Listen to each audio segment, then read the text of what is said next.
Hey everybody, we are continuing our look at Augusta National. Before we do that, make sure you don't miss out on any future videos. Click that subscribe button, and as always, make sure you check out our programs at scotthogangolf.com. And thank you to BenQ for making it possible with making the course look so good. So without further ado, let's jump back in. All right, so we're moving into, let's see, holes 4, 5, and 6. So 4, this is probably the toughest stretch of the golf course. It doesn't get a ton of play because, you know, it's the front 9, and they really didn't do this. They didn't really broadcast this part of the course until recent years. But you can see, I mean, it's 245, down 9. Again, I don't really have a club here, and honestly, I don't know how you hit the green. Okay, I don't know how you hit the green, and we see this pin at least once, and it's such a slope. See how it's sloping hard from the right? So we can't even miss right at all. I see people miss over here, and it's just, they're dead. They're trying to just get it on the green. So here, this is one, it's like I'm just very okay with making a 4 on this hole.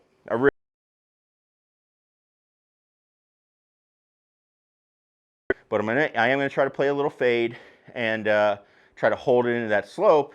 And let's just see if we can, honestly, we're just trying to get lucky and hold the green. That's it. And get out of here with a 4. All right, so we got our target. Let's open the stance a little. Let's go for that fade.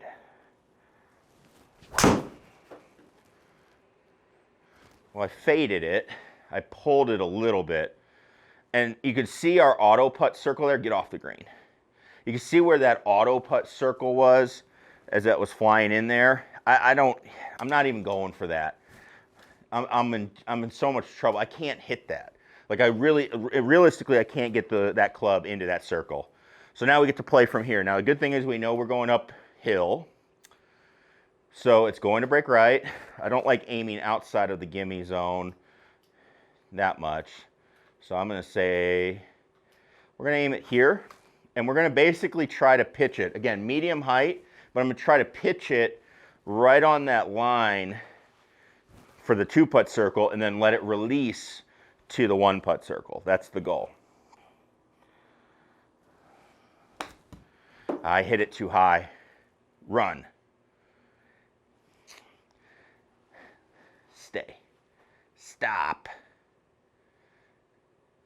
That ball rode the face up, so it just took off a little bit high. Maybe my wedges are just a little bit worn, so that could happen. And now you can see we've got issues.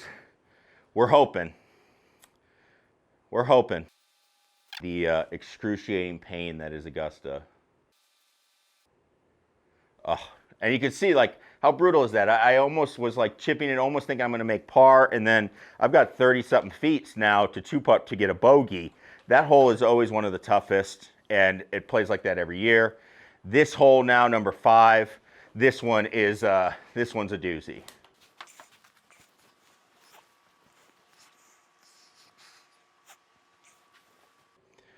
All right, so when we look at number 5, the key is, I mean, it's a 500-yard hole. You got to stay right on this one, or else you get blocked out. The bunkers on the left are absolutely no good. That was some of the big changes they made to this hole. This hole is so long, which you can see in our fly-through. The camera takes off from in the trees because it's so far back there.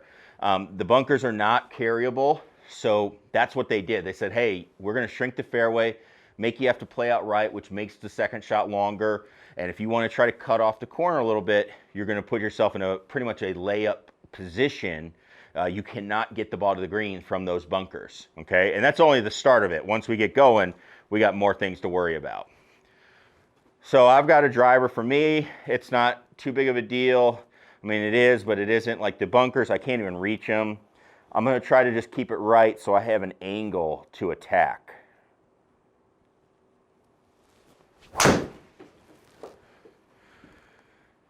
Pretty good there. I hit that one really good. I like that one.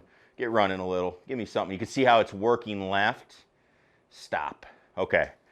So you can see how it works left. And now you can see I'm even a little bit blocked out here. So what I have to do, and one of the hard parts of this hole is the fairway slopes hard right to left. So this ball is going to be hooking. So I got to kind of start aiming at the out of bounds, which is nerve-wracking. And then I've got to try to play something low and running, because when we head up there, and again, we always got to look at this second shot. When we look at this green, what you're going to see is, look at all this slope in the front. So there is a massive false front right here in this blue area as we go. We have to get over that, okay? And then we got to try to avoid some runoff. So this green really demands you to hit a very precise shot. Ideally something a little higher than what we're going to do, but I got no choice because I'm so far back. So this is what we're going to hit. 4-iron, trying to hook it.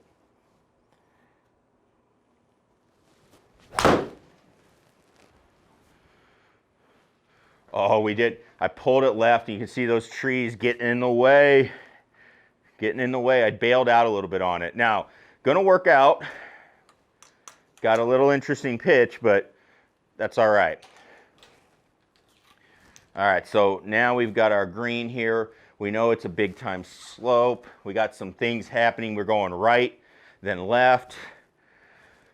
Oh boy. Okay. This is interesting. So how do I want to play this?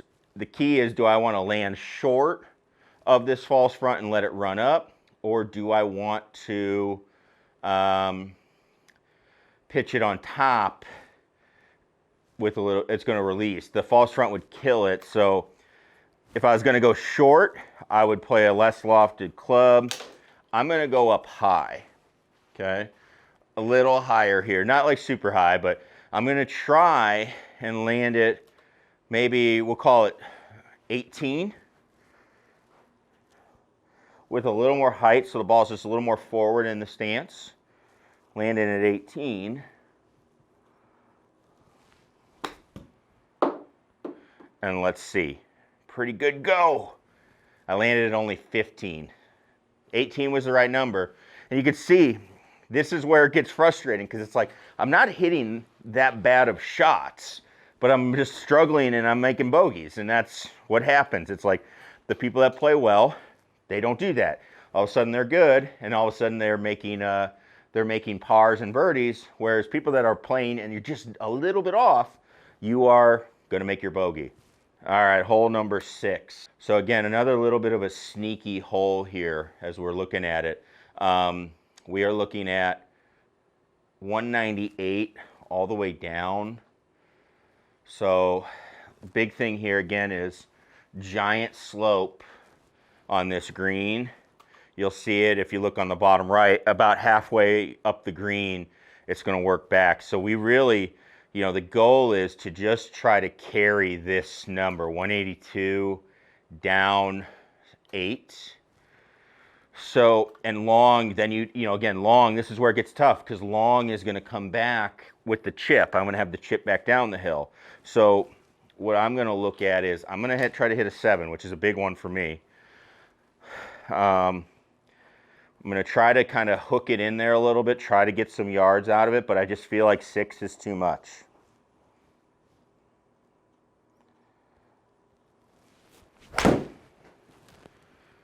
I didn't hook it, so we're going to see. Go! Stay up. Nope. Gosh, again, another one. It's such, I'm not hitting it bad.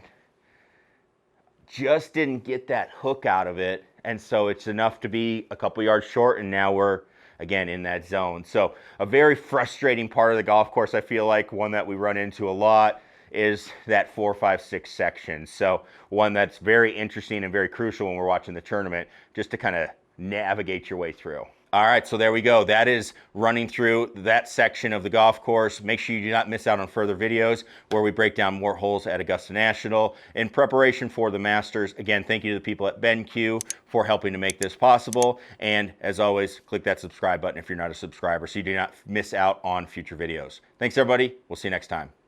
Peace.